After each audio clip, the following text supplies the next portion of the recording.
The Renegade, an accurate lever-action battle rifle capable of sniping enemies from afar or accurately blasting them at closer ranges. Great for small arc or killing aggressive raiders, but as we'll soon see, the percentage increases of the fire rate as you go up the levels aren't quite what we get in Raid. Let's break down the numbers.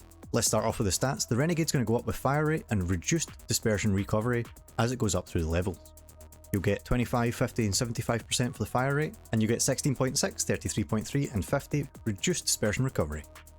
Remember these fire rate numbers as they'll become important later on. The other interesting stats is that the ammo's medium, that gives it a moderate penetration. It's got a high damage rate at 35 for a medium weapon, 48 agility, 10 weight. It doesn't require a blueprint, but it does require a tier 3, and the reload is individual, so you can add in an extra bullet and kill an enemy without having to do a full magazine. To craft one, it takes 2 advanced mechanical components, 3 medium gun parts and 5 oil. To upgrade to a level 2, or from a 2 to a 3, it takes 1 advanced mechanical component and 2 medium gun parts. And finally, to get it to level 4, it takes 2 advanced mechanical and 2 medium gun parts. As you can see, having to craft the level 1 makes it rather resource inefficient, and therefore if you've got it, it's great to upgrade, but I wouldn't be crafting one unless you really want it. This is reflected in the cost, at level 1 being the highest cost, and again the upgrades being relatively cheap. A lot of raiders will say that leveling up most weapons is invaluably worth it. Technically there's a higher chance of you getting out with your loot, so taking money into account like this is kind of pointless since you can't really take into account your chance of extraction. These are very personal stats, as are you going into solo raids, are you going into aggressive raids, are you just playing sneaky, are you playing with a trio? These are all pretty important factors into whether or not you'll get out, and therefore whether or not it's worth it for you to upgrade your weapon. I still think it's worth looking at it since some weapons are not giving the correct stats, and you're committing a lot of resources to something that might or might not be worth it, so you should really make up your own mind if you think the benefits are worth the upgrade cost, or if your specific raids are worth doing the upgrade or not.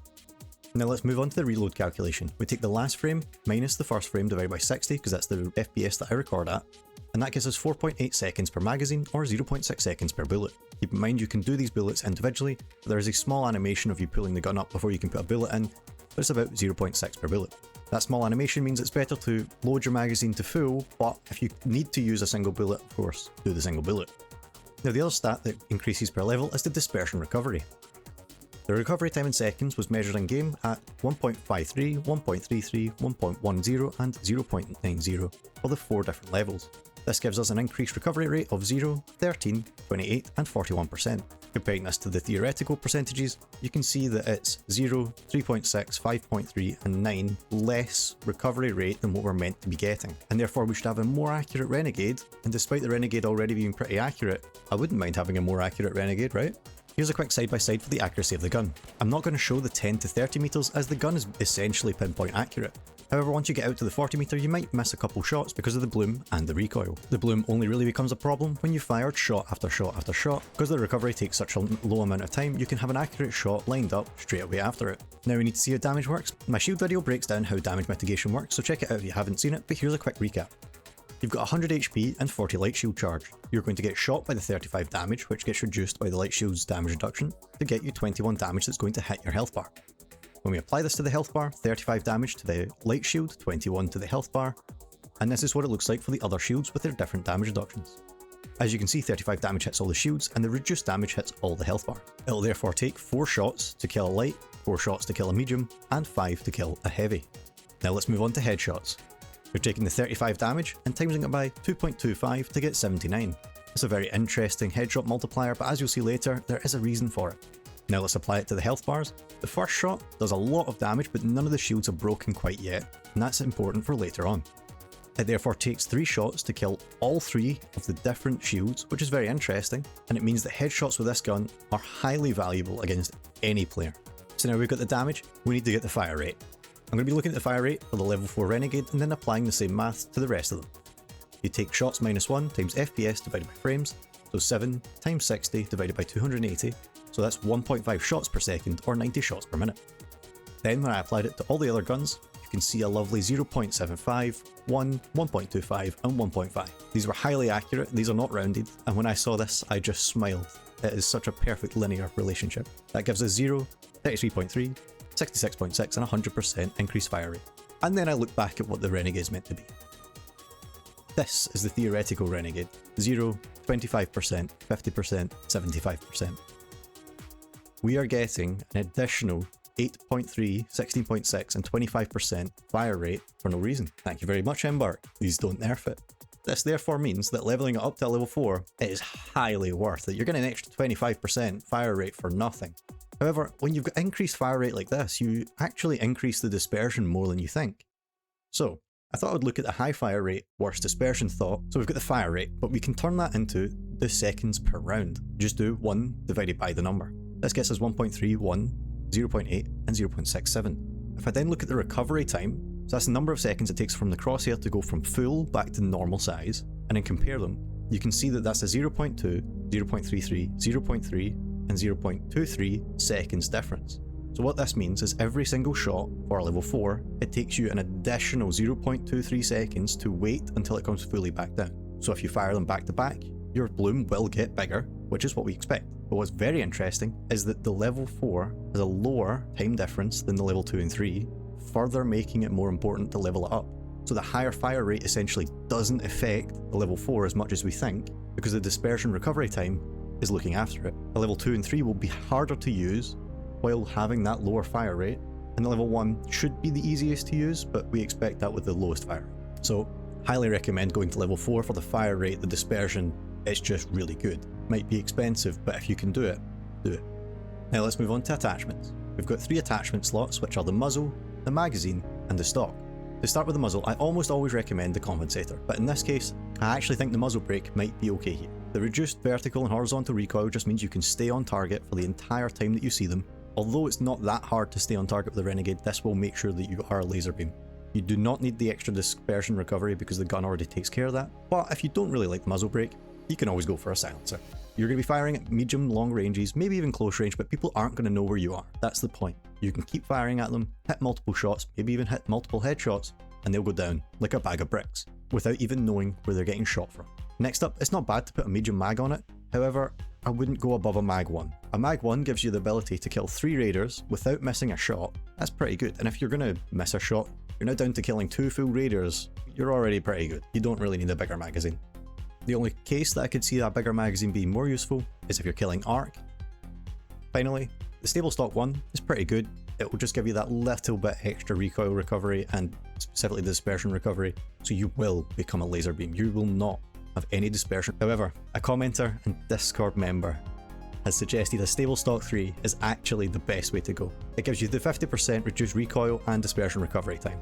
So you will actually become a laser beam with the Renegade with this attachment. It's a little bit expensive, but you will not miss a shot if you have good accuracy. And sure, the 20% increased equip and unequip time isn't great, but you're not really pulling out a Renegade as a secondary. You're doing this at longer ranges, or you've already got it out in closer ranges. So there's no downside here. Now let's look at the accuracy to kill. As it takes 4 shots for the medium and light, and 5 for the heavy, that's 50% and 62.5% of your magazine you need to hit to get a kill for all body shots. For the time to kill, I'm going to assume you're going to kill the person by hitting all of your shots in a row.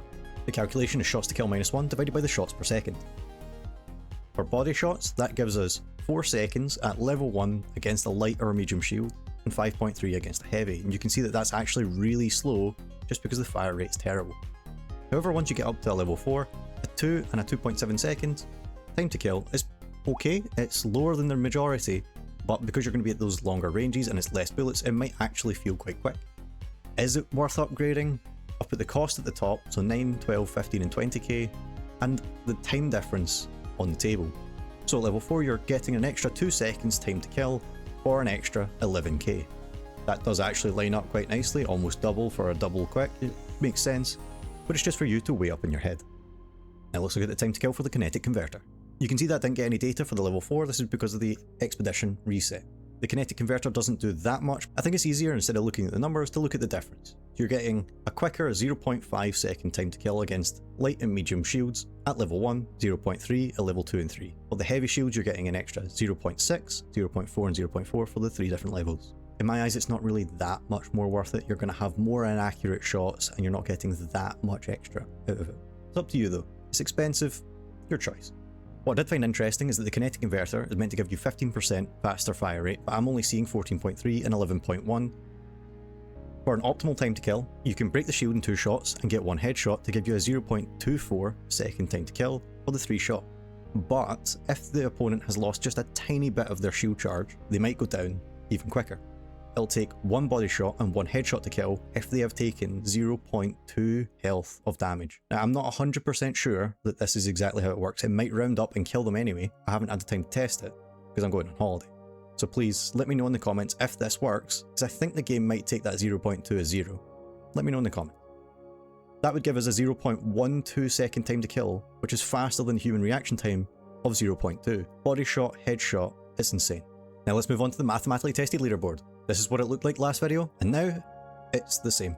The Renegade is too slow to be able to get onto the leaderboard because the slowest one here is the Bettina at 1.5 and 1.6, 1.8, the Rattler, but you can see that the 2 seconds time to kill for the Renegade does not get it onto the board. However, it does get onto the board for the bigger leaderboard. You can see that it takes position number 1 in the damage, it takes position number 2 in the mag hit percentage, number 1 in range, and finally number 1 in accuracy. This is what we expect from a long-range battle rifle. So what does all this mean? It's likely to be nerfed. It's not meant to be this fast, although they are meant to buff the accuracy. Missing shots is highly punishing because of how slow the shots are, and it's got a lower time to kill than the average weapon. It does require those upgrades to even hit those time to kill, but the upgrades are really effective, and it's moderately expensive. It's not super expensive, but it's not cheap. Let's look at the good. It's got great range, and insanely accurate, which partners well with the range. Great mag hit percentage. The upgrades are highly worth it, but also highly costly. And it does the individual reloads, so if someone's pushing you, you can reload, kill them no problem, or dealing with the arc. Finally, it's capable of PvP and PvE, which means you only need 1 gun when taking it to raid. This also saves on ammo. So overall, we've got a jack of all trades master of accuracy and range. Headshots are very powerful, and it needs to have good aim to make it worth it, but if you do have good aim, good luck. Join the MinMax Lab Discord to discuss Arc Raiders and general min-maxing, link in the description. If you think there's a better way to use it, think I've missed something or made a mistake, let's discuss it in the comments, as many eyes are better than one. I'll be making mathematically correct Arc Raiders videos. If you want to raid with maths on your side, please subscribe.